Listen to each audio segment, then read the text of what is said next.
শুভ রথযাত্রার আন্তরিক প্রীতি ও শুভেচ্ছা জানাই সকল বন্ধুদের। জয় জগন্নাথ।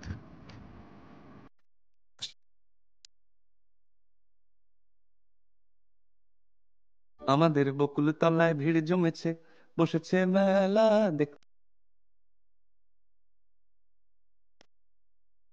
না বন্ধুরা, এটা বকুলতলার কোনো মেলা নয়। এটা দমদম নাগের বাজারের সেই বিখ্যাত মেলা যেখানে তোমাদের নিয়ে যেতে আজ আমি এসেছি। চলো তাহলে যাওয়া যাক, শুরু হোক পথ চলা। এই যে ফ্লাইওভারটা দেখতে পাচ্ছ, এটা অমরপল্লী বাস স্টপ। মূলত এখান থেকেই নাগের বাজারের এই রথের মেলাটা শুরু হয়। রথের মেলা বাংলার এক প্রাচীন ঐতিহ্য। রথযাত্রা উড়িষ্যা তথা পুরীর প্রধানতম উৎসব হলেও শ্রীচৈতন্যর প্রভাবে বঙ্গদেশেও রথযাত্রা প্রচলিত হয়। বঙ্গদেশে কে কবে প্রথম রথযাত্রার প্রবর্তন করেন তা নিয়ে ইতিহাসবিদদের মধ্যে বিতর্ক থাকলেও এখন পর্যন্ত পাওয়া তথ্য অনুসারে শ্রীরামপুরের মাহেশের রথকেই বাংলার প্রাচীনতম রথযাত্রা বলে ধরে নেওয়া হয়। রথযাত্রা উপলক্ষে বিশ্বের অনেক জায়গাতেই বসে রথের মেলা।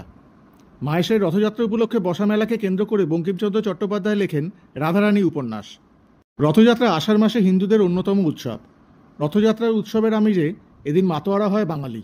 রথযাত্রা মানেই রথের মেলার মজা। পশ্চিমবঙ্গের ঐতিহ্যবাহী রথের মেলা বলতে মাহেশের রথের কথা সবার মনে পড়ে। অতীতের সেই রমরমা না থাকলেও মাহেশের রথের মেলা আজও বাংলার অন্যতম জনপ্রিয় মেলা। এখনও লক্ষাধিক মানুষের জমায়েত হয় রথযাত্রা উপলক্ষে। তাছাড়াও রাজ্য জুড়ে নানা প্রান্তে ছড়িয়ে ছিটিয়ে অনেক প্রাচীন রথের মেলা রয়েছে। এছাড়া পশ্চিমবঙ্গে রথযাত্রাকে কেন্দ্র করে যাত্রাপালার রীতিও বেশ জনপ্রিয়।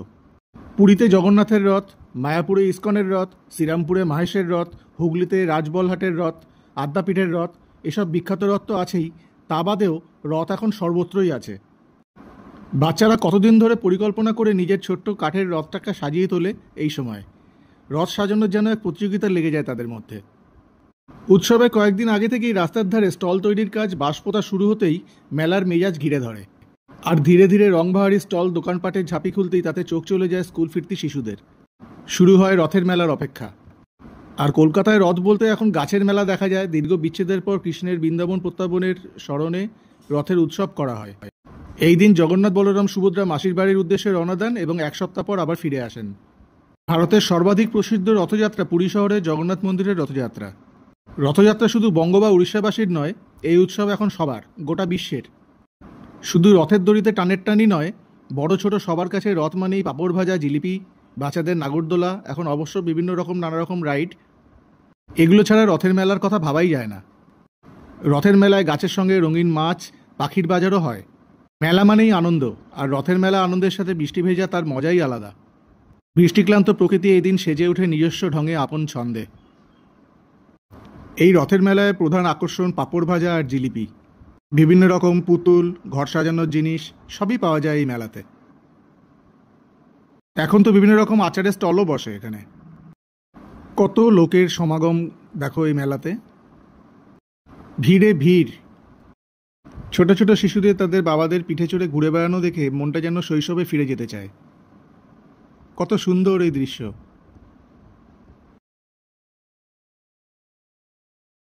সাবান জল দিয়ে তৈরি করা এই ফুরফুরি মূল আকর্ষণ এই মেলার। ছোটদের তো খুবই প্রিয়। এখন তো মোমোও খুব জনপ্রিয় এই মেলায়। এছাড়াও বিভিন্ন পাঁপড় ভাজা, নিমকি ভাজা তো রয়েছেই। দেখো, একেই বলে রথ দেখা আর কলা বেচা। এই বিকৃত কলা নিয়েই রথে জগন্নাথ দেবের কাছে সবাই পুজো দিতে যান। বলো জয় জগন্নাথ। দেখো রথের চূড়োটা কি সুন্দর। আর ভেতরে তিনজন বসে আছেন, জগন্নাথ, বলরাম এবং সুভদ্রা। সবাই এই পুজোর প্রসাদ নেওয়ার জন্য অপেক্ষা করছে। আচ্ছা, তোমরা কি জানো ভগবান জগন্নাথ দেবের এই 16 চাকার রথকে কি বলা হয়? প্রভু জগন্নাথ দেবের এই 16 চাকার রথের নাম হলো নন্দীঘোষ। আর এই রথের দড়ির নাম হলো শঙ্খচূড়া নদী। এটা অনেকেই হয়তো জানতে না। আমাদের নাগের বাজারের এই বিখ্যাত রথের মেলা এবং রথটা তোমাদেরকে দেখিয়ে দিলাম।